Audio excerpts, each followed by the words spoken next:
तो आइए स्टूडेंट्स देखते हैं डिटर्मिनेंट्स चैप्टर नंबर 4 डिटर्मिनेंट्स का एक्सरसाइज 4.5 का इंट्रोडक्शन वीडियो। ठीक है, तो ये पेज नंबर 93 पे ये है application of determinants and matrices. ठीक, इसमें दो चीज़ें, दो पॉइंट हैं आपको वो देखने हैं, एक कंसिस्टेंट सिस्टम, एक इनकंसिस्टेंट सिस्टम। जब कंसिस्टेंट सिस्टम होगा तो हमारा एक यूनिक सोल्यूशन मिलेगा और एक इनफाइनाइट मैनी सोल्यूशन मिलेंगे। दो सोल्यूशन मिलेंगे इसमें कंसिस्टेंट में। इनकंसिस्टेंट में हमें कोई सोल्यूशन नहीं मिलेगा, नो सोल्यूशन। अब आगे देखते हैं, आपको बताते हैं 10th में जो हमने पढ़ा था वही कॉन्सेप्ट लेंगे हम इसमें। 10th में क्या पढ़ा था हमने, ये टेबल पढ़ी थी आपने, pair of linear equations in two variables में। ये इक्वेशन, ये टेबल पढ़ी थी आपने। दो केस में हमारा एग्जैक्टली वन सॉल्यूशन और unique solution, infinite many solution. इन दो केसों पे हमारा कंसिस्टेंट हुआ करता था और एक ही केस में हमारा इनकंसिस्टेंट हुआ करता था, जिस पे नो सॉल्यूशन, कोई भी सॉल्यूशन नहीं दे तो हमारा इनकंसिस्टेंट हुआ करता था। आ जाओ, तो यहाँ पर भी ऐसे ही है, सही है। अब देखो जरा, तो कंसिस्टेंट पे हमें यूनिक सॉल्यूशन मिलेगा या फिर हमें क्या मिलेगा, इनफाइनाइट मैनी सॉल्यूशन। और इनकंसिस्टेंट पे हमें कोई सॉल्यूशन नहीं मिलेगा, यही लिखा हुआ है एनसीईआरटी में।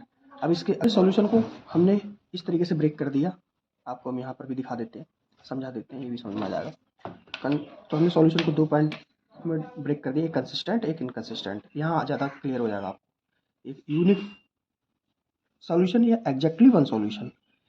जब कंसिस्टेंट है तो यूनिक सॉल्यूशन होगा या एग्जैक्टली वन सॉल्यूशन होगा या फिर इनफाइनाइट मैनी सॉल्यूशन होगा। इन दो केस पे हमारा कंसिस्टेंट मिलेगा, इनकंसिस्टेंट कब मिलेगा, नो सॉल्यूशन पे। ठीक, इतनी बात आगे समझ। अब आते हैं आगे।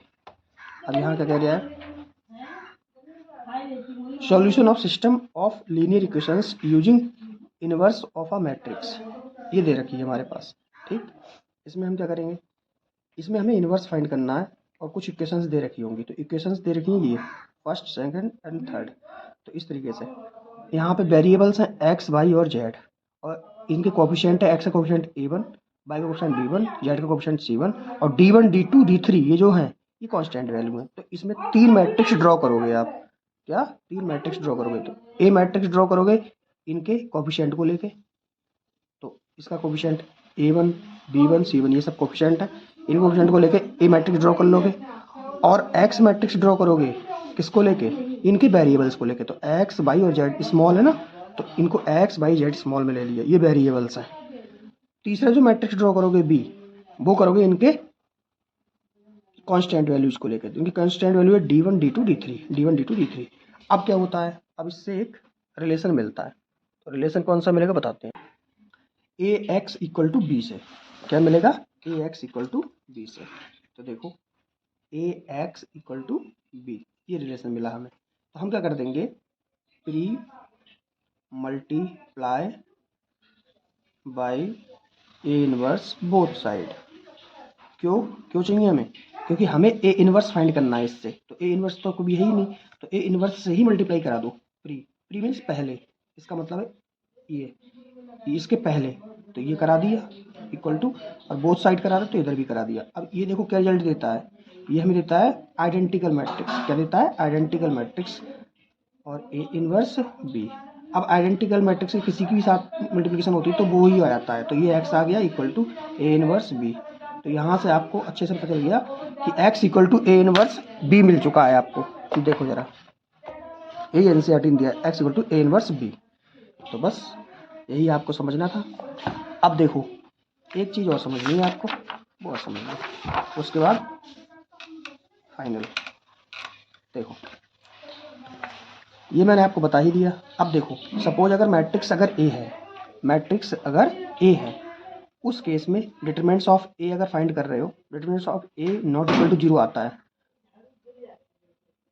तो इसको कहते हैं नॉन सिंगुलर। ठीक, determinants of A not equal to zero आता है तो क्या बोलते हैं, नॉन सिंगुलर। और डिटरमिनेंट्स ऑफ जीरो अगर आ जाए तो बोलते हैं सिंगुलर। जब ये नॉन सिंगुलर है, determinants of zero not equal to zero है, determinants of A not equal to zero है, तो उस समय क्या मिलता है, यूनिक सॉल्यूशन। यूनिक सॉल्यूशन पे कंसिस्टेंट रहता है, अभी हमने पढ़ा था। देखो देखो यूनिक सॉल्यूशन पे क्या रहता है, यूनिक सॉल्यूशन पे कंसिस्टेंट। ठीक है, ये ओवर हो जाती है बात। और डिटरमिनेंट्स ऑफ ए अगर इक्वल टू जीरो आ जाए, मीन्स सिंगुलर है, तो ये दो फर्दर केस में डिवाइड हो जाता है। कौन कौन से? एक एडजॉइंट ऑफ ए निकालेंगे, उसकी मल्टीप्लाई बी करेंगे, और नॉट इक्वल टू अगर जीरो है तो आ जाएंगे नीचे नो सॉल्यूशन, कोई सॉल्यूशन नहीं मिलेगा। तो नो सॉल्यूशन पे क्या मिलता है? इनकंसिस्टेंट। तो सिस्टम ऑफ इक्वेशंस इनकंसिस्टेंट रहेगा उस केस में। क्या रहेगा? System of equations inconsistent. आ जाओ आगे। ठीक, इतनी बात समझ में आ रही है। अब एडजॉइंट ऑफ ए की मल्टीप्लिकेशन अगर बी से करा रहे हैं और उस केस में अगर जीरो मिलता है तो ये फर्दर दो केस में फिर डिवाइड हो जाएगा। अब डिवाइड होकर क्या देगा? पहला केस देगा इनफाइनाइट मैनी सॉल्यूशन। जब इनफाइनाइट मैनी के सॉल्यूशन मिलते हैं तो देखो इनफाइनाइट मैनी सॉल्यूशन मिल रहा है यहाँ पे, तो कंसिस्टेंट था। तो ऐसे ही यहाँ देखो, जब इनफाइनाइट मैनी सॉल्यूशन मिलेंगे तो हमारा सिस्टम क्या रहेगा? कंसिस्टेंट। और नो सॉल्यूशन मिले तो इनकंसिस्टेंट। नो सॉल्यूशन मिले तो इनकंसिस्टेंट। देखो नो सॉल्यूशन मिलता था तो वो इनकंसिस्टेंट। तो यही हमारा इंट्रोडक्शन वीडियो था। अगर हमारे वीडियोज़ आपको पसंद आते हैं तो लाइक एंड शेयर करें अपने फ्रेंड्स के साथ जितने से ज़्यादा से ज़्यादा, जिससे हमें मोटिवेशन मिल सके और हम इस तरीके से आपको वीडियो लाते रहें। और हमारा टास्क है कि 12th की NCERT पूरी लाइन बाई लाइन ख़त्म कराई जाए। उसके बाद हमारा सीरीज आ रही है 11th की NCERT की, 10th की भी कराएंगे और 9th की भी कराएंगे।